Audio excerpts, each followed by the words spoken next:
by Chronicles. With your host, Cosmon Cal.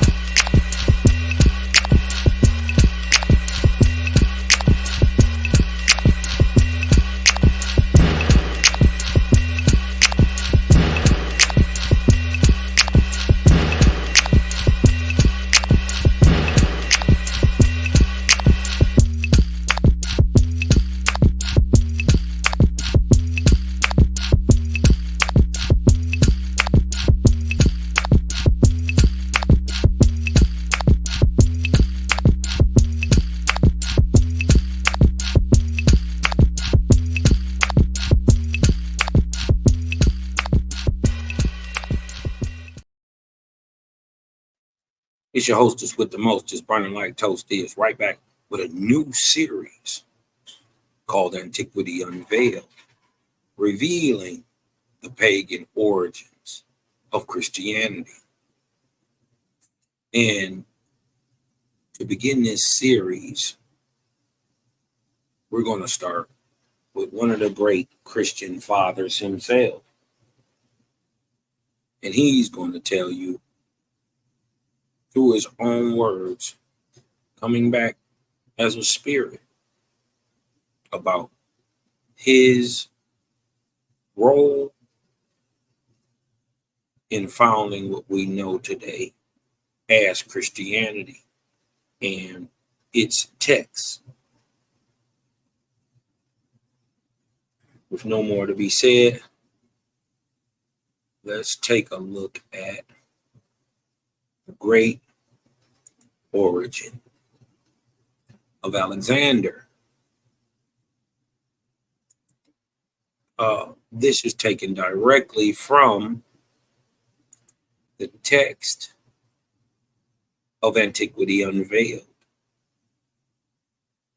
And it says, Origins or Origene claim to have been a Christian father, right? Before we go any further, let's get a little background on Origene himself, right? Almost all information about Origene's life comes from a lengthy biography of him in book 6, of the Ecclesiastical History, written by Christian historian Eusebius. Eusebius portrays Origene as the perfect Christian scholar and as a literal saint. Eusebius, however, wrote this account almost 50 years after Origene's death, and had access to few reliable sources on Origene's life, especially his early years.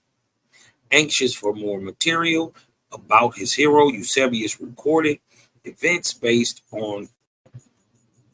only on unreliable hearsay evidence, and frequently made speculative inferences about Origene based on the sources he had available.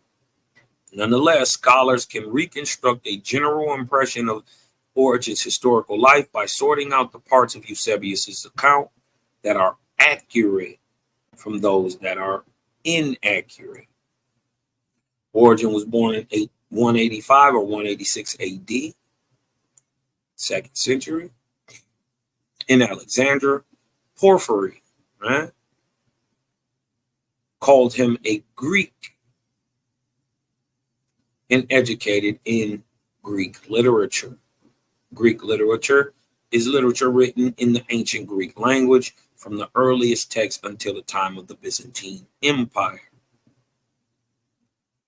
According to Eusebius, Origene's father was Leonidas of Alexandria, that is Alexandria of Egypt, and respected professor of literature and also a devout Christian who practiced his religion openly, and later a martyr and saint with a feast day of April 22nd in the Catholic Church. Joseph Wilson Trigg deems the details of this report unreliable, but admits that Origene's father was certainly at least a prosperous and thoroughly Hellenized bourgeois. According to John Anthony McGuckin, Origene's mother, whose name is unknown, may have been a member of the lower class who did not have the right of citizenship. It is likely that, on account of his mother's status, Origene was not a Roman citizen. Origene's father taught him about literature and philosophy, as well as the Bible and Christian doctrine. Eusebius states that Origene's father made him memorize passages of scripture daily. Trigg accepts this tradition as possibly genuine, given Origene's ability as an adult to recite extended passages of scripture at will. Eusebius also reports that Origene became so learned about the Holy Scriptures at an early age that his father was unable to answer questions about them. In 202, right, when he was not yet 17, so 16, the Roman emperor Septimius Severus, who, by the way, is a black man, look it up, ordered Roman citizens who openly practiced Christianity to be executed. Origene's father, Leonidas, was arrested and thrown in prison. Eusebius reports that Origene wanted to turn himself in to the authorities so that they would execute him as well, but his mother hid all his clothes, and he was unable to go to the authorities since he refused to leave the house naked. According to McGuckin, even if Origene had turned himself in, it is unlikely that he would have been punished, since the emperor was only intent on executing Roman citizens who practice Christianity. Crazy. They saying these same texts and these same practices are those of the Hebrew. And even Origene writes a book from Hebrew to Greek.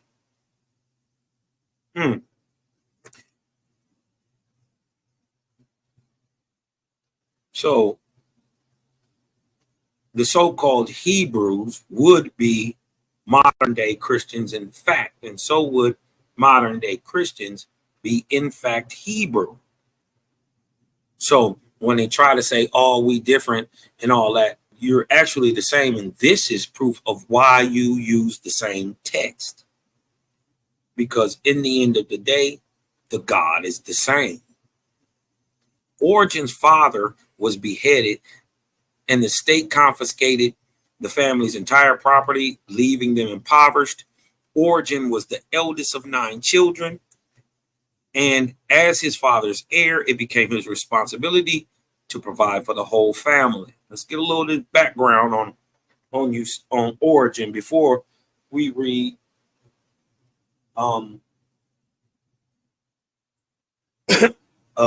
further in the Antquity Unveiled. Now, I want y'all to notice they also call Origene a Christian father, but at the same time, they call him Origene the pagan. Let's go back up here to the top. See, this is Origene, right? Who they also call Origene the pagan. I want to show y'all that this is the same man. Remember, both of them are Platonists from Alexandria. Both of them studied up under Ammonius Saccas and was a contemporary of Plotinus, right? Plotinus actually comes a little after Origene, and I think why Plotinus took shots at Origene was because Origene was the very first high-raised student of Ammonius Saccas, and Plotinus was his second, and I think he felt that he was better all around in Origene, right? Some researchers posit that this Origene is the very same famous Christian philosopher and theologian, right? Origene of Alexandria, who was educated what? By Asmoneus Saccas. The pagan philosopher is sometimes referred to as Origines to distinguish him more, to distinguish him more easily from the Christian Origene, but they are the same one, right? Origene, the pagan, and Origene, the Christian Origene, are the same man. Right, let's go back down here. Hold on. When he was 18 years old, Origene was appointed as a catechist at the Catalytical School of Alexandria. This is Catholicism.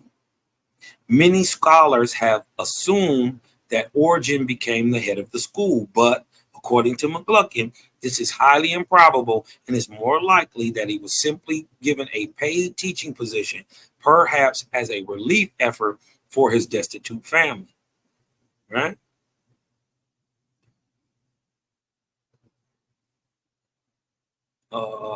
While employed at the school, he adopted the ascetic lifestyle of the Greek sophists. He spent the whole day teaching and would stay up late at night writing treatises and commentaries. He went barefoot and only owned one cloak. He did not drink alcohol and ate a simple diet. And he often fasted for long periods. Now, I'm not going to say nothing. I'm not going to add no extra on there. But if he is a Greek, right, born in Alexandria, he is not practicing the lifestyle of the modern Roman Greek in Alexandria at that time. And as a sophist or Plutonist, a Platonist, at the time, his lifestyle sounds more like a faithist, who at these times would have been called Essenes and Nazarenes. Just look at the lifestyle. Could the early paganism of his lifestyle had been Essene or Nazarene or faithist based? Just a thought. I'm not saying that that's actually true, but I'm saying look at the lifestyle. Who else during the 2nd century was living that way? Nobody but the ascetics, right? Who the faithists aren't, and the Platonists or the sophists or the Alexandrian regions. You dig what I'm saying? These Greek sophists. And we see him in one of them.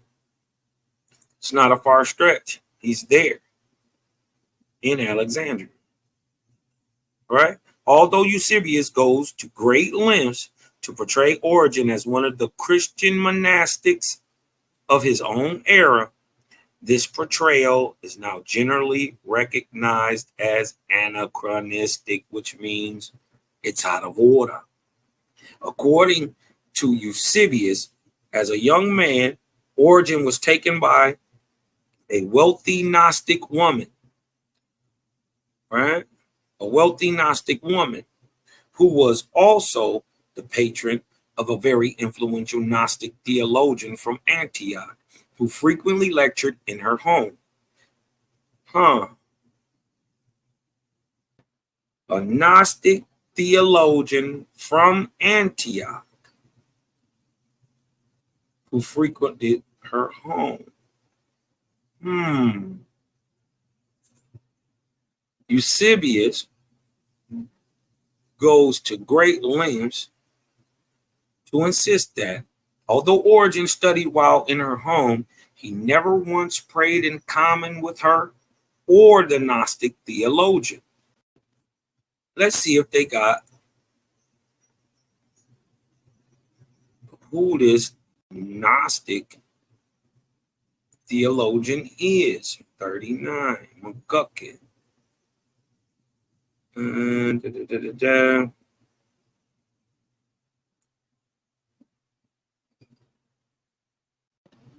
Huh.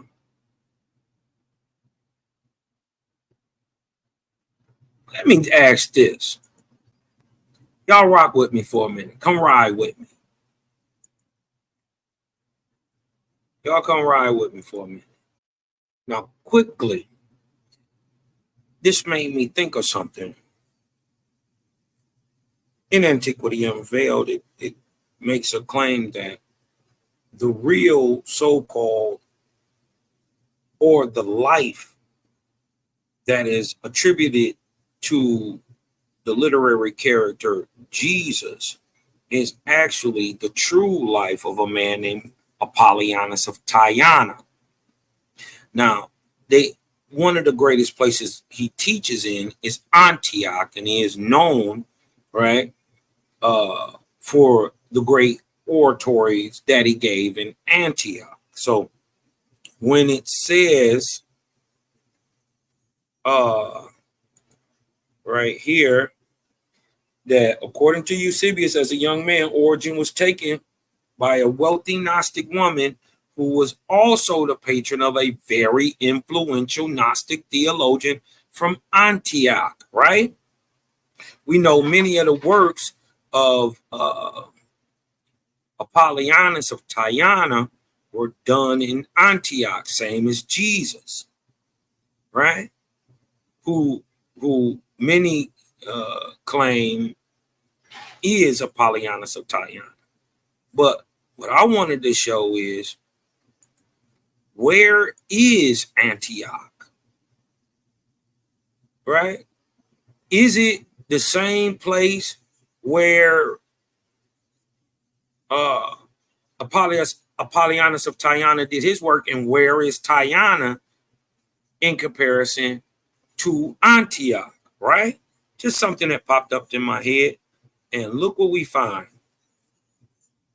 Right down here in Turkey is the great city of Antioch. Right? Y'all see it? This is modern day Turkey. Right down here is Antioch. So where's Tyana? Check this out. Look where Tyana is. Remember that little corner where Antioch is right here? This is Turkey. Hold on, let me move this out the way. All right? See? Right down here in that little corner where Antioch is still to this day. Look where Apollonius is from. Tyana. Just something quick that popped into my head. And when they were talking about this unnamed, very influential theologian from Antioch. Now, Eusebius goes to great lengths to insist that although Origene studied while in her home, he never once prayed in common with her or the Gnostic theologian. Later, Origene succeeded in converting a wealthy man named Ambrose from Valentinian Gnosticism to Orthodox Christianity. Ambrose was so impressed by the young scholar, Origene, that he gave Origene a house, a secretary, 7 stenographers, a crew of copyists and calligraphers, and paid for all of his writings to be published. Sometime when he was in his early 20s, Origene sold the small library of Greek literary works, which he had inherited from his father, for a sum which netted him a daily income of 4 obols, which is a measure of ancient Greek currency. He used this money to continue his study of the Bible and philosophy. Origene studied at numerous schools throughout Alexandria, including the Platonic Academy of Alexander, where he studied under who? Asmoneus Saccas, the same as the pagan Origene. Why? Or do they call him a pagan and yet are contending that he is one of the forefathers of Christianity? And this is why we have Antiquity Unveiled, because we are revealing the pagan roots of ancient and modern Christianity right now, showing that one of their quote unquote great Christian fathers was himself a pagan, and it is even called so this very day.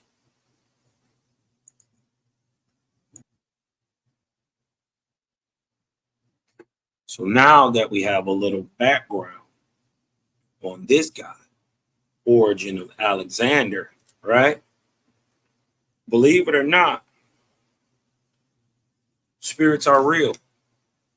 Believe it or not, energy doesn't just destroy itself, it's transformed. So what happens to the energy or the spirit, aka the soul of a man once his physical body stops working? Does the soul just stop working, or does that energy transform? And as a man, what does it transform into? This understanding has commonly come to us understood today as an angel, a spirit, right? So for spiritual people, getting in contact with ancestors or ones long dead is not a far-fetched. It's not about whether it can happen. That has been proven. Whether you believe it or not, it has absolutely been proven, right? That it can happen. But what we must do is not take anything at face value. We must go into the text and see what is being said. Thousands of years, right? Roughly 1,800 years, 1,900 years after this man's death, he has come back to straighten the record in the spiritual world. Let's see what he has to say. From the book, Antiquities Unveiled. This is Origene, claimed to have been a Christian founder, right? Speaking through a medium. He says, "Sir, many persons ask this question. Why do you and the spirits coming through this medium keep constantly agitating the question, did Jesus Christ really live?" So right off top, they're asking why. He's saying through the medium, speaking to the man who's recording, why so many people keep coming through this man and asking, did Jesus Christ really live? Right? To those who are free from this, or at least to many of them, it makes no difference whether he lived. They are indoctrinated, and it will be so. Right? It makes no difference whether he lived or if he did. Right? But to the millions held in slavery to this soul-killing doctrine of redemption by his blood, this question is of vital importance. Centuries of time have elapsed since I entered the spirit life. I was reared a pagan.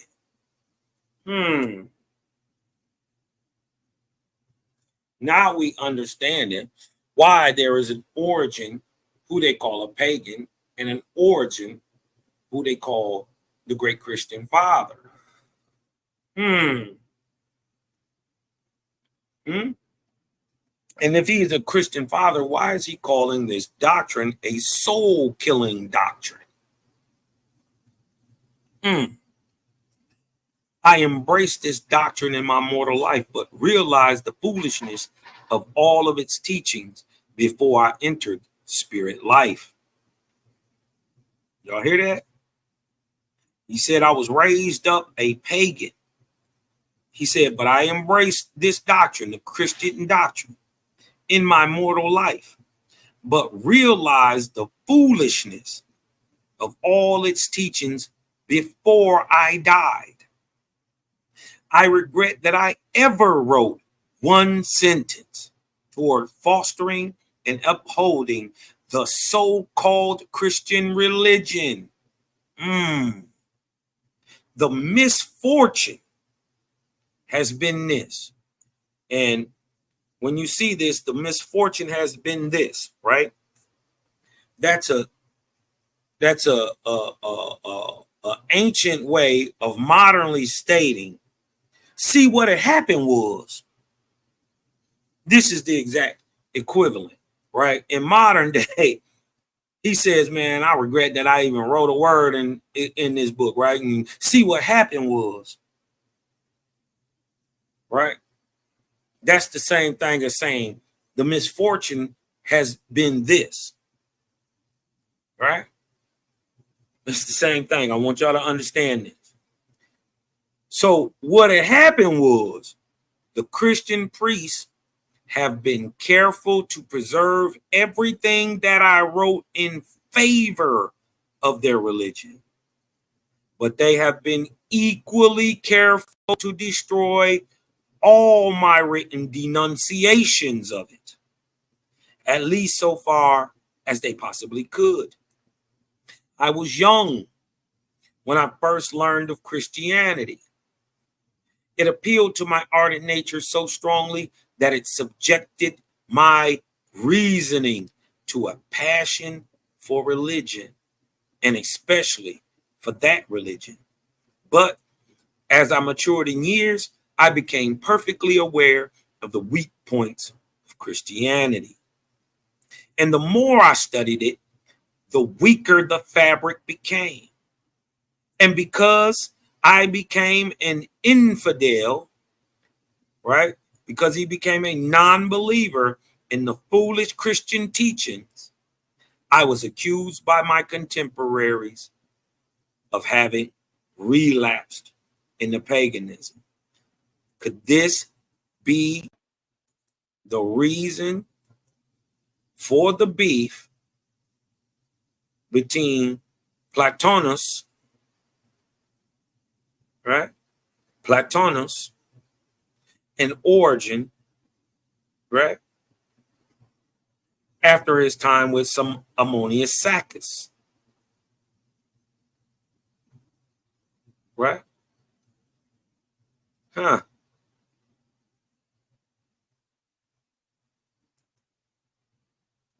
Let's get back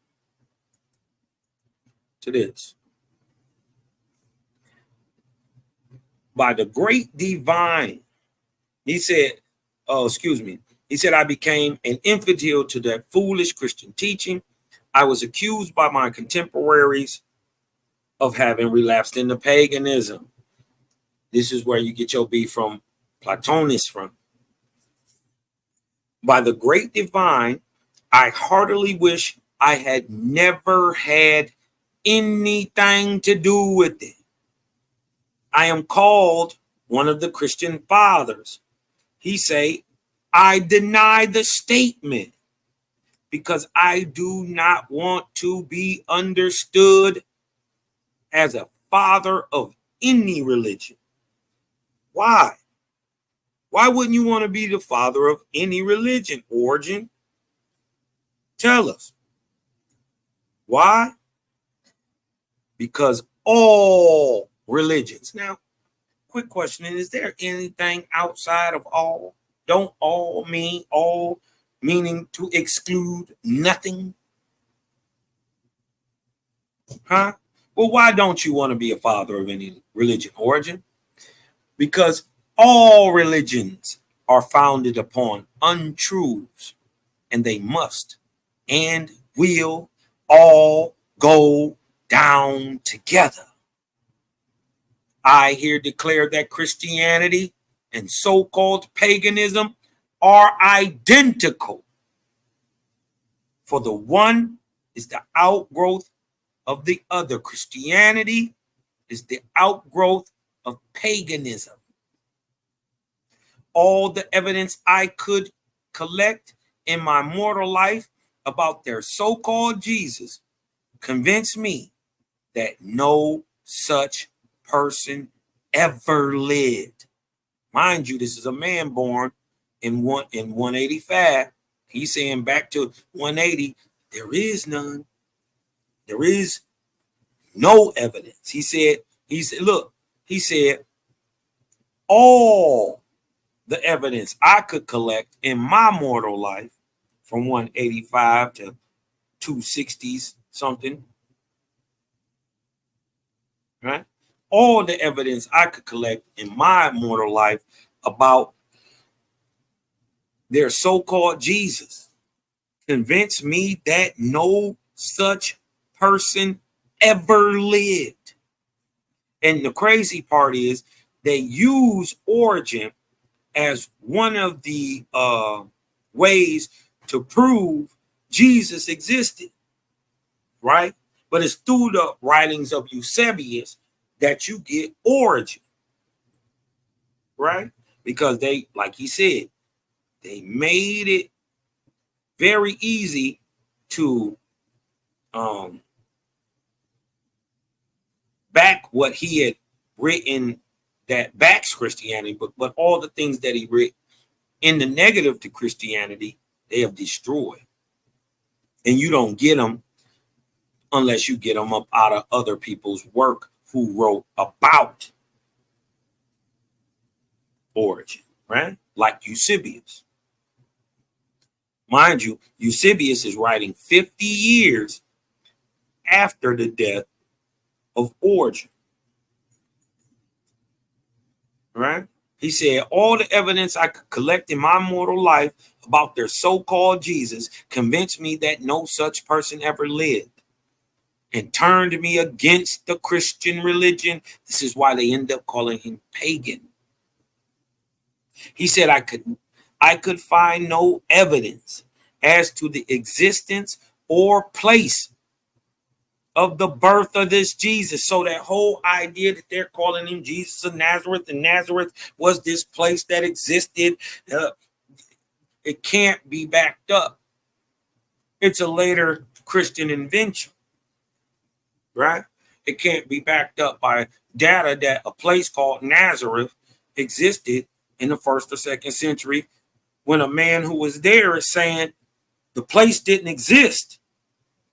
I could find no evidence as to the existence or place of the birth of this Christ. There was not a scrap. Look what he's saying.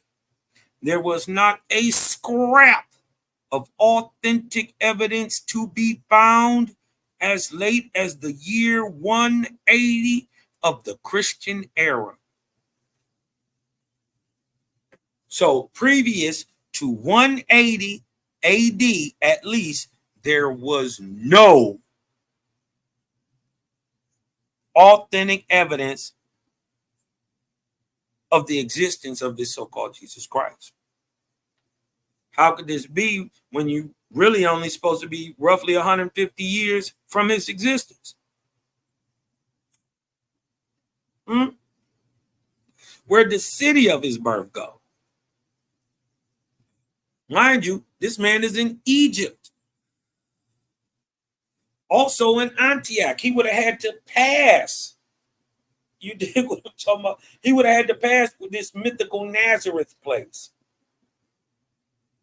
to get to Turkey. He would have been right outside of where this Jesus character would have been born. He said there was no place.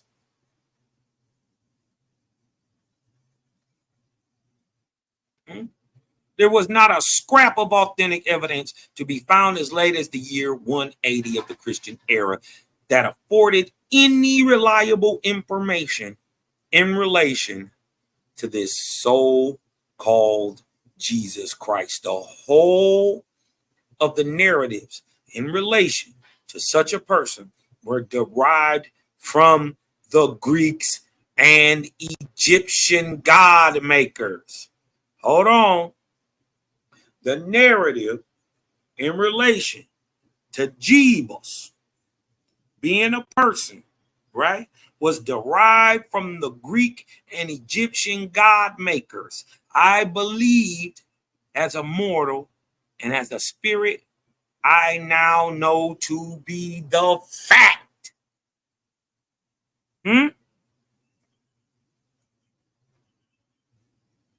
Right? Because you don't see angels don't mean angels don't exist. It's only proof that you're too dark to see them. Debunk any of it. This is why I went back and showed you a little of the life of Origene, right? This man ain't making this up. Mind you, this is 1881. This ain't no waspy. Guys never met each other. They ain't got nothing to do with each other. And yet he bringing out this heat that lines up with exactly what we're seeing today. Proven by historical and objective fact. But we're going to go a little further, right? He said that the whole life of this Jesus was derived from Greek and Egyptian god makers. He said, I believe that as a mortal and as a spirit, I now know that to be the fact. There never has been and there never will be, so far as I can learn as a spirit, any interference whatsoever between God and man. But men and women have been interfered with by spirits, many of them with good purposes, but legions of them, the devils, of the spirit life. So they being tricked, led into falsehood by spirits themselves, claiming to be these high raised good angels with good purposes, right? So the people had good purposes, but the legions of these devils, right, led them astray. It is these poisoned and darkened, human spirits that hang like a whip of a scorpion over the earth to lash mortals for the errors they have made and are still propagating. I have acquired a true knowledge of these things as a spirit. Therefore, I affirm that I have made this communication honestly. And I have told the truth and nothing but the truth as I hope for eternal happiness. He said, I was known when here as Origene. This is the real dope part of Antiquity Unveiled. This is 1881. He's coming with this information, right? We're going to jump back in it and see if any of it lines up with what we know historically. Refer to Smith's Dictionary of Greek and Roman biography. We think if our readers will carefully read the account of Origene's life by the light of foregoing communication from the spirit, that great and learned man, they cannot fail to see the vast importance of that spirit communication. It makes plain all disputed questions in relation to the views and career of Origene. The statement of Porphyry that he was reared a pagan, right, which can be found in the account of Origene given in Smith's Dictionary of Greek and Roman biography, is positively attested by the spirit, and there can be no doubt of this. And we just showed that, right? We just showed that when we went back into today's information, right? We just showed that. Let's go back, right? As he says, At an early age, he learned of Christianity, and during his youth and earlier manhood was ardently attached to that faith. This change in religious convictions, in all probability, continued until his visit to Greece, where he attended the school of Ammonius Saccas. Huh? Didn't we just prove? Right? We already showed it. That he was taught by Ammonius Saccas. And so was his hater Plotinus. Right? So we see, just like he said, I was raised a pagan. This is why in his later years they call him a pagan, right? But he goes on to reveal, I was raised up that way. And then I came into Christianity. And then before the end of my life, I was like, this is some BS. Right? So they start calling him a pagan. And yet they took his writings. Anything that was pro-Christianity, they kept it. Anything that was against it, it doesn't exist anymore. But now we're finding out that exactly what we were showing, that these two people are the exact same. How would, if the spirit is lying, how would he know? Mind you, this is 1881. Ain't like he went on Google and searched this and found the information, and then now the spirit comes through a medium, and the medium is just making this up in his mind. None of this information was known in 1881.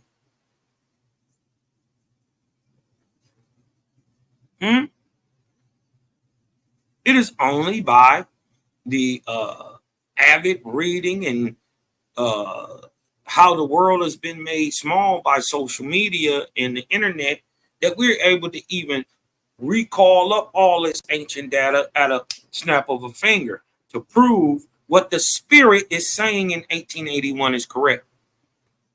There is no way, if it was wrong, if this is a spirit, this is some type of joke, right, that he would have this information and also be correct, unless it is the actual spirit speaking. Are y'all trying to deny mediums exist? Everybody faking? Ain't no spirits? It's spookiness? Well, then what happened to your dead grandmama? Where your dead grandmama at? Did she just go down in the earth like a dog? Huh? She no better than a beast of the field? She just stopped thinking and living? Or, just like y'all like to say, energy changes form.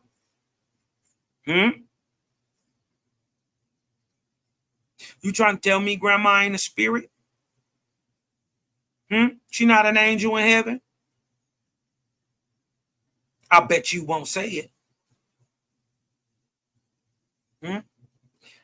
This change in religious conviction in all probability continued until his visit to Greece. Right?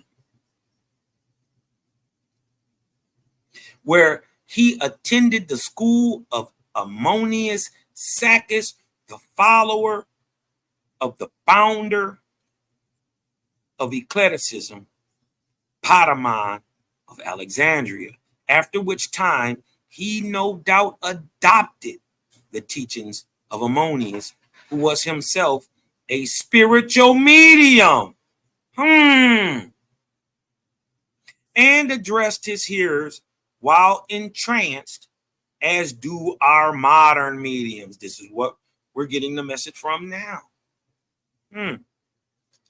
From that time, here we go, from that time, no doubt, dated the alienation of Origene from the doctrines of Christianity, which were all shown to be untrue by the teachings of spirits.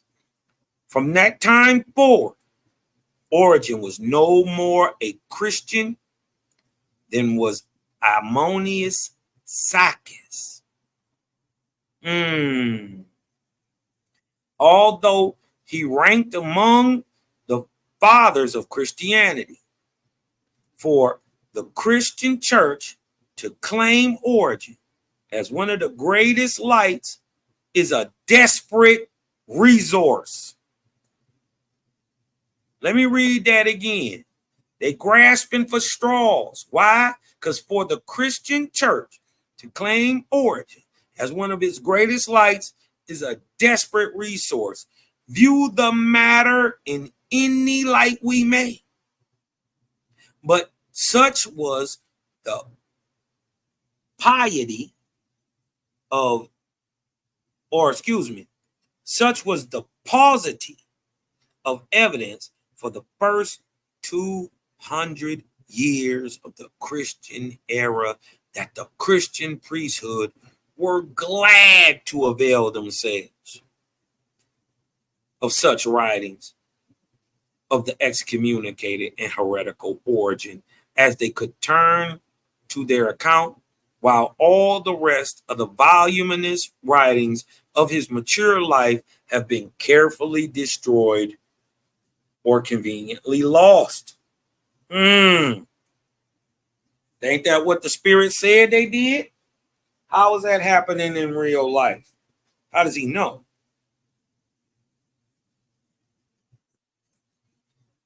The cat is, however, effectually let out of the bag by the Spirit of Origene himself. Excuse me.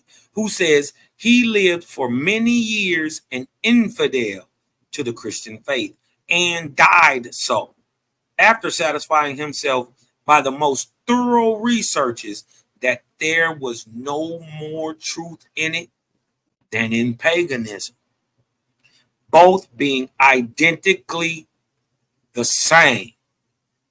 His positive declaration that the writings concerning Jesus Christ in his time were unauthentic and untrue ought to settle the question, especially when it is so fully borne out by all that has come down to us concerning the truly learned and steadfast Origene.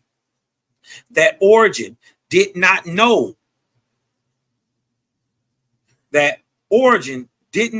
as much concerning the spirit life when on earth as we do today, his communication plainly shows. Space will not allow us to enlarge upon the subject. To do it justice, it will require a volume. Interesting.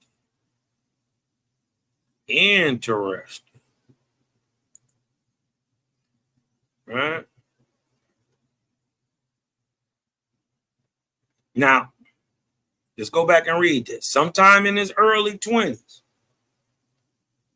Origene sold the small library of Greek literary works, which he inherited from his father, for a sum which netted him a daily income of 4 opals. He used this money to continue his study of the Bible and philosophy. Origene studied at numerous schools throughout Alexandria, including the Platonic Academy of Alexandria, where he was a student of what? Ammonius Saccas. Eusebius claims that Origene studied under Clement of Alexandria, but according to McGuckin, this is almost certainly a retrospective assumption.